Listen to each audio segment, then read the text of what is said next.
مدرسے کی چہار دیواری میں جمع ہونا سعادت اور شرف کا باعث ہے۔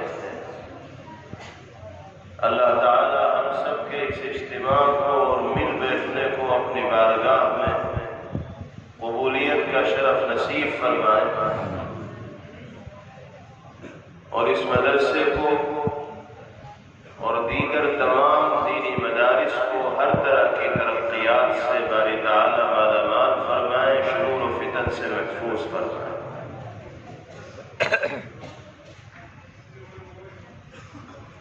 آج کے اس پروگرام میں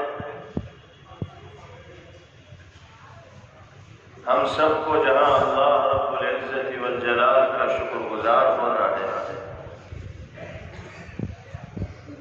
وہیں اپنے ان عزیز اور خوش نصیب بھائیوں کو مبارکباد بھی پیش کرنی ہے جن کے سینوں کو اللہ رب العزت والجلال نے کلام مقدس کی حفاظت کے لیے منتخب کیا، چنا، جو حافظ قرآن بنے اور جو اس ادارے سے اور مدرسے سے تعلیم حاصل کر کے دوسرے اداروں میں گئے اور وہاں انہوں نے اپنے تعلیمی مراحل کو مکمل کیا اور دینی خدمات کی انجام دہی میں مصروف ہوئے۔ اللہ رب العزت والجلال سب کے علم میں اور سب کی عمر میں برکتیں عطا فرمائے، اور مرتے دم تک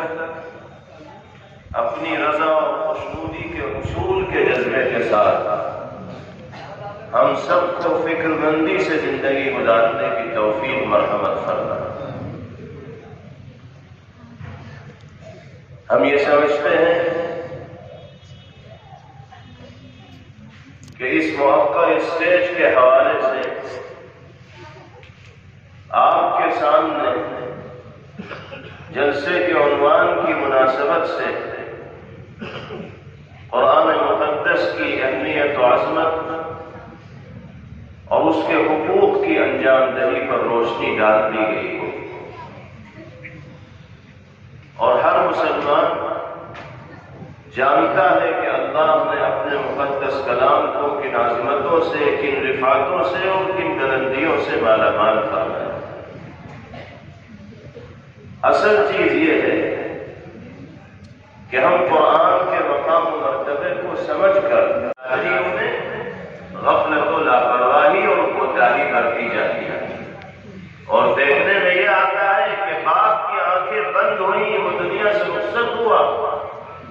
جتنا ترکا اور دولت باپ چھوڑ کر جاتا ہے سب پر بیٹے براجمان ہو جاتے ہیں، قابض ہو جاتے ہیں۔ یہ خیال بھی دل میں نہیں آتا کہ اس دکان میں، اس کاروبار میں، اس زمین میں، اس مکان میں بہنوں کا بھی حصہ ہے۔ اور اگر کہیں بہن نے مطالبہ کر لیا بھائی سے کہ بھائی صاحب مجھے بھی شیئر کرو، مجھے بھی کچھ حصہ دو، تو بھائی کی پریشانی پر اسی دن بل پڑ جائیں گے۔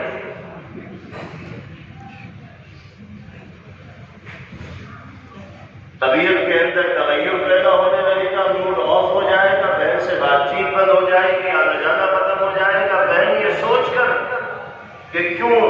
خام خواہ تعلقات خراب کیے، بھائی اپنے گھر میں خوش ہوئے، اپنے گھر میں خوش، چلو رہنے تو جیسے چل رہا ہے گاڑی ویسے ہی چلتی ہے۔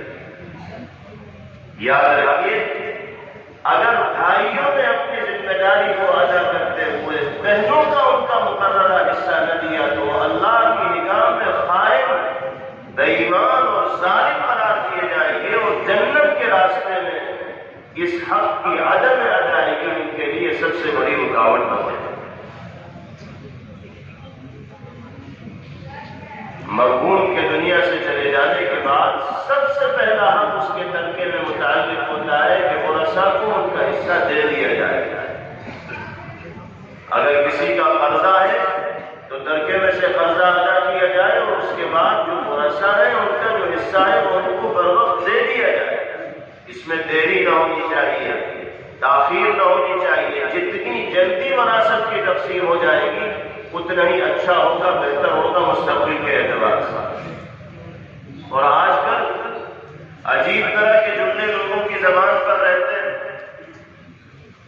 اگر جانے والے کے دنیا سے چلے جانے کے 2-4 دن کے بعد وراثت کی تقسیم کا مسئلہ کوئی آدمی اٹھائے تو لوگ اس کو بڑا مایوس سمجھتے ہیں اور کہتے ہیں کہ میاں ابھی کفن میلا ہوا نہیں اور تم بٹوارے کی بات کرتے رہتے ہیں۔ آپ کہیے کہ ہاں